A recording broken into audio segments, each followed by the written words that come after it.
네, 뭐 시장이 시원하게 불기둥을 뽑으면서 가는 건 아니지만 4천선 회복했고요. 연말 연초에 대한 기대감이 있는데요. 돈이 모이는 곳의 머닝 전략, 연말 연초 투자 전략, 관심 섹터 조금 더 집중적으로 파헤쳐 보도록 하겠습니다. 오늘은 조재환 채슬리 투자자문 팀장 오셨습니다. 어서 오십시오. 예, 안녕하십니까. 4,200까지 갔었고요. 4,000 밑으로 갔다가 다시 회복한 상황인데 단기적인 최근에 조정은 있었습니다만 올해 하반기 보면 올해 정말 뭐 역대급의 강한 코스피 상승이 나타나고 있는데 조금 빠른 것이 아닌가라는 의문도 있는데 이걸 어떻게 지금의 지수대를 어떻게 뭐 밸류로 봐야 됩니까? 또 이제 리레이팅이 된다고 하면 예전의 밸류도 또 사실은 적용하기가 좀 어려운 거고 현재 우리 시장의 위치부터 좀 판단해 주세요. 예, 우선 최근에 주변 분들이나 저희 회사 찾아오시는 분들이 가장 많이 말씀하시는 게 지금 내가 투자를 해도 되는 시점이냐, 너무 많이 오른 거 아니냐라는 말씀하시거든요. 그래서 우선 말씀하신 것처럼 지금이 과연 어느 정도 영역인지 체크를 해보는 것이 필요할 것 같습니다. 우선 과거부터 보게 되면 저희는 코로나 시점에 일단 한번 지수가 레벨업을 했었습니다. 그 당시에 2600선을 뚫으면서 한번 지수가 오르고 이번에 올해 지수가 크게 오르면서 다시 3,300이라는 전 고점을 뚫으면서 지금 굉장히 지수가 많이 올라와 있는 상태인데요. 이게 바로 일반 개인 투자자들이 보는 지수의 현 상황인데 이거를 만약에 저희가 외국인 투자자의 관점으로 보게 된다면 어떻게 될지 한번 체크를 해보는 것이 필요할 것 같습니다. 그래서 보이시는 이 차트는 원화 기준의 차트인 거고요. 달러 기준 차트로 변환을 해서 저희가 보게 된다면 완전히 다른 모습이 됩니다. 지금 차트를 보시면 전 고점인 21년의 고점을 아직 코스피가 뚫지 못한 상황으로 볼 수 있습니다. 다만 코로나 시기와 지금 다른 점이 무언가라고 볼 때는 아무래도 지금 상법 개정이 되고 있고 그리고 금리 인하가 되고 있는 이런 좋은 점들이 있고 다만 반대쪽으로 보게 되면 관세라든가 아니면 고용이 악화되는 이런 안 좋은 부분들은 지금 혼재하고 있다 이렇게 볼 수 있을 것 같습니다. 네, 가끔 이렇게 달러 기준 차트를 보여주시는 분들이 있죠. 달러로 보면 달러화를 연동해서 보면 우리가 고점을 넘지 않았다는 건데 근데 조금 악유를 걸어보면 미국 시장도 아니고 또 외국인들이 한국 시장을 뭐 그렇게 뭐 7, 80% 비중도 아닌데 달러 차트라는 게 뭐 유의미하겠지만 그게 이렇게 우리 시장 전체를 설명해 줄 수 있느냐 이렇게 질문드리면. 네, 지금 우리 시장과 외국인 수급을 같이 한번 보면 좋을 것 같습니다. 지금 제가 차트로 보여드린 것 중에 하반에 보면 24년 하반기부터 올해 4월까지는 계속해서 외국인들이 매도를 했습니다. 예, 그 당시에는 저희 시장이 조정을 받고 있었고요. 올해 관세 충격이 있었던 4월부터 최근까지는 다시 외국인들이 순매수가 들어오고 있는 상황이었습니다. 아래쪽 하방에 그 파란색 체크되어 있는 부분을 보신다면 아직 외국인 수급의 여력은 24년 하반기 대비해서 한 27조 원가량 더 수급이 들어올 것으로 지금 보고 있거든요. 그래서 비록 외국인 수급이 우리나라에 들어오는 비중이 그렇게 크지는 않지만 증시를 좌우하는 정도의 영향력은 있다 이렇게 판단을 하고는 있습니다. 그렇긴 하죠. 네, 제가 이제 좀 다른 시각의 질문을 드린 거고 외국인의 영향력을 뭐 무시할 수 없죠. 올해도 이제 사실은 외국인이 사면서 삼성전자 반도체에 올린 거고요. 11월은 뭐 역대급 순매도를 그 전에 사다가 그죠? 11월에 역대급 순매도를 했습니다만 12월 들어 조금 다른 모양새이고 팀장님 말씀은 어쨌든 간에 외국인들의 추가적인 순매수 가능성, 뭐 달러 차트를 보든 또 환율의 향방을 보든 그죠? 그러면 지수를 더 끌어올릴 수 있다 이런 뷰이신 것 같습니다. 네. 그리고 최근에 시장 흐름들은 올해 하반기에 반도체 중심의 대형주로 가다가 코스닥의 강세 현상이 좀 나타나면서 긴가민가 하잖아요. 코스닥 강세 현상은 상대적 강세는 이어질 수 있습니까? 지금이 트럼프 대통령 2기의 임기 1년 차입니다. 근데 과거 트럼프 대통령 1기 때, 그러니까 2017년을 저희가 보게 되면 그 당시도 비슷한 모습이 펼쳐졌습니다. 코스피가 1월부터 9월까지 강하게 오르다가 4분기에는 3%뿐이 못 오르는 동안 코스닥이 강하게 오르거든요. 그래서 지금 시장이 레벨업을 할 때를 보면 대형주 위주로, 코스피의 대형주 위주로 오르고 그 이후에는 코스닥 종목들로 순환매가 이루어지는 모습을 볼 수 있었는데 당시에는 28년 1월까지도 이 코스닥의 강세가 있었는데 그 이유가 뭐냐면 27년 말에 코스닥 활성화 방안을 정부에서 냈었습니다. 네. 근데 지금도 마찬가지로 정부가 코스닥 활성화 방안을 위해서 세제 혜택을 강화하겠다 이런 내용들을 이야기를 하고 있거든요. 네. 그래서 더불어서 몇 가지 더 이야기를 하자면 내년부터는 코스닥의 상패 기준을 강화하겠다 이런 이야기도 좀 있습니다.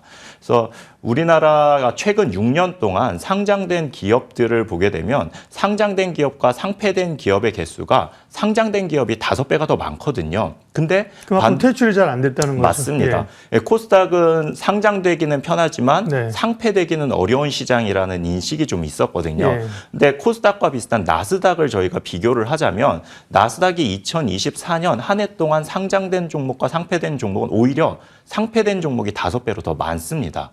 그래서 이번 정부에서 코스닥 시장의 좀 건전화를 위해서 내년부터는 상장 폐지 요건을 강화하겠다 이런 이야기를 하고 있습니다. 그래서 차츰 상장 폐지 시가총액을 좀 늘려가면서 2029년에는 500억 미만엔 다 퇴출을 하겠다라고 이야기를 하고 있고요.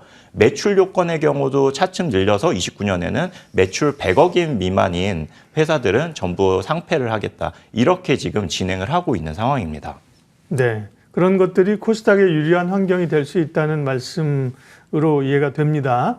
그리고 뭐 지수가 이제 뭐 코스닥이 그럼 코스피를 완전히 능가해서 코스닥 주도의 장세가 될 거냐 그건 어렵겠지만 그죠? 네. 워낙 낙폭이 벌어진 쪽을 또 정부의 그 대책들이 과거에도 이렇게 코스닥이 오를 때 있었군요. 이번에도 그런 환경으로 같이 갈 수 있다는 얘기고요.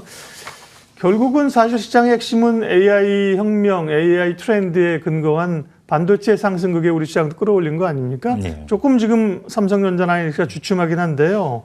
반도체 전망은 어떻습니까, 내년? 저희 반도체 겨울이 왔다라는 레포트 24년 9월에 기억하실 텐데요. 모건 스탠리요? 예, 네. 맞습니다. 네. 그로부터 1년 지난 25년 9월에는 겨울은 따뜻하다. 따뜻한 겨울이 왔다. 이런 이야기를 합니다. 뭐 겨울이 가면 가는 건지 뭐 따뜻한 겨울이 와요. 뭐 그러니까 자기들이 반도체 겨울이 왔다 그래갖고 주가 확 오르니까 이제 좀 반성문 안 쓰고 이렇게 대충 돌려서 친 거군요. 네, 맞습니다. 그래서 저는 반도체의 겨울은 항상 짧았다라고 말씀을 좀 드리고 싶은데요. 네. 그 차트를 보시게 되면 필라델피아 반도체 지수 차트입니다. 상단에 파란색으로 칠해져 있는 부분이 RSI입니다. 네. RSI가 70을 넘어서 과매도 구간에 들어갔다가 70 이하로 떨어지는 순간부터 필라델피아 반도체 지수는 조정을 받기 시작합니다. 네. 그 조정은 평균 10개월 정도 되고요. 그 이후에는 다시 랠리가 시작이 되는 겁니다. 그런데 최근을 보면 RSI가 70 위로 올라간 상태에서 아직 하향 돌파하진 않은 상황이거든요. 네. 그렇기 때문에 반도체 조정이 오려면 아직 조금 시간이 남아있다. 이렇게 판단을 하고 있습니다. 네. 그리고 뭐 무엇보다도 결국은 이제 AI 그 인프라하고요. 그런 거 연관이 돼 있을 텐데 산업도 그렇고 결국 반도체에는 지금 뭐 기존의 어떤 수요와 공급 뭐 가전 이런 것보다는 AI 산업에 따라 달려 있는 거잖아요. 근데 AI가 버블 논쟁이 여전히 진행 중이에요. 그 부분 어떻게 보십니까? 지금 보면 일반 산업군 대비해서 네. AI 관련된 산업에 투자하는 비중이 얼마나 되는지를 체크를 해볼 수가 있는데요.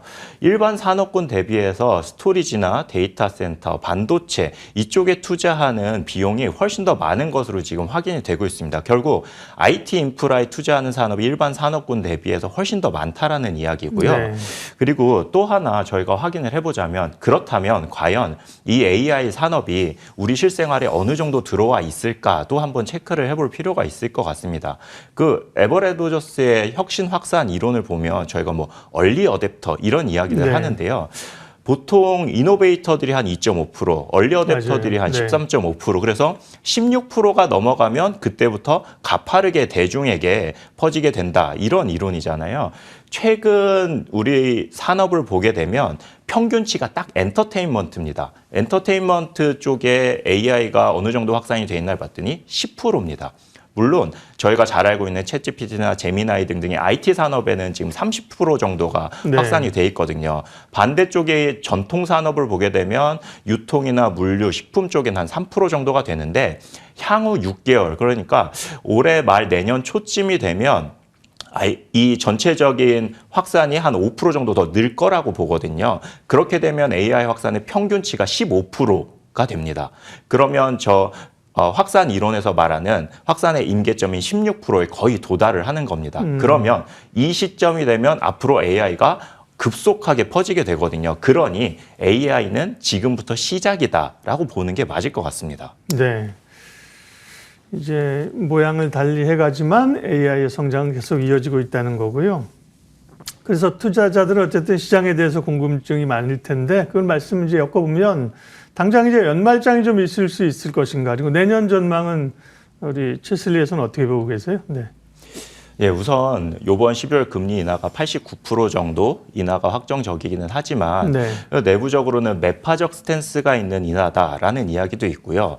그리고 위원들 중에 한 3명 정도는 의견을 달리할 거다 이런 이야기도 지금 있는 상황입니다. 그래서 일단 연말에 소위 말하는 크리스마스 랠리 이런 부분들은 크게 문제 없이 진행이 될 거다라고 생각을 하지만 네. 이런 연준의 내부적인 의견 충돌로 인해서 내년의 방향성은 좀 어떻게 방향을 잡게 될지 예측하기 어려운 부분은 분명히 있을 겁니다. 다만 지금 정부가 이야기하고 있는 코스닥의 건전화 이런 부분들로 해서 내년 4월까지는 코스피보다는 코스닥이 더 높이 올라갈 거로 예. 보고 있고 상단은 한 1100 정도 수준이 되지 않을까라고 생각을 하고 있습니다. 그래서 지금 4월 정도까지는 코스피나 코스닥이 장이 어느 정도 유지를 하다가 내년 하반기에 조정을 받고 내년 말이 되면 다시 올라가는 형태가 되지 않을까 그런 식으로 저희는 보고 있습니다. 네. 상대적으로는 이 코스닥 쪽으로의 강세를 이제 내년 한 봄까지는 이제 보셨네요. 예. 그러면 이제 연말 연초를 바라볼 때 생각해야 될 변수들도 많이 있거든요. 전략하고요. 어떤 섹터를 좀 보면 좋을까요? 네, 우선은 주도주를 매매하는 방식에 대해서 좀 말씀을 드리고 싶은데요. 네. 기본적으로 주변의 이야기를 듣고 미래의 꿈에 투자하는 종목이 아니라 실제로 매출이나 영업이익, 영업이익률이 지속해서 상승하고 있는 종목을 내가 포트폴리오에 만약 담고 있다면 네. 이러한 종목들이 고점 대비해서 20%나 40% 빠졌다 하더라도 그 종목은 반드시 정고점을 회복을 하기 때문에 그냥 들고 가시는 게 맞고 만약에 포트폴리오에 내가 그러한 종목을 들고 있지 않았다라고 하면 기존에 강했던 주도주가 20%에서 40% 빠졌을 때 만약에 내가 사게 되면 정고점을 회복할 때면 최소 25%에서 67% 정도의 수익을 기대할 수 있으니까요. 가장 중요한 거는 일단 재무제표의 숫자가 계속 우상향하는 기업들을 내가 포트폴리오에 담고 있나 이 부분이 중요할 것 같습니다. 제가 조금 전에 이렇게 주도주들은 정고점을 회복한다고 말씀을 드렸는데 좀 장기적인 시기열로 봤을 때 S&P 500은 1980년부터 최근까지 연봉 기준으로는 지수가 하락했던 것이 10번뿐이 없습니다. 우리나라 시장이 건전화됐던 98년 이후로도 코스피를 연봉으로 보면은 빠진 횟수가 10번뿐이 없거든요. 그러니까 실제로는 내가 건전한 종목을 들고 계속 가져가게 된다면 분명히 수익을 기대하고 있다. 이렇게 볼 수 있습니다. 그리고 종목이나 섹터 쪽으로 보게 되면 최근에 이제 또 반일령이 있었으니까요. 이게 저희 옛날 사드 보복 때를 생각을 하고 한한년 생각해 보면 이게 단순하게 금방 끝날 수 있는 이슈가 아니거든요. 그렇기 때문에 관련한 엔터나 화장품주 그리고 또 하나는 금리 인하의 수혜가 되는 바이오 섹터들을 보시는 것도 좋을 것 같습니다. 그렇게 12월을 지내고 나면 1월 달의 지수 흐름도 한번 체크를 해보셔야 될 것이 네. 보통 1월에 월봉 기준으로 지수가 상승을 하게 되면 그 해의 지수가 상승할 확률이 한 82% 정도 되거든요. 그래서 1월의 지수 흐름이 그 해의 농사를 좀 가늠할 수 있는 가늠자가 된다. 이렇게 보고 있으니까요.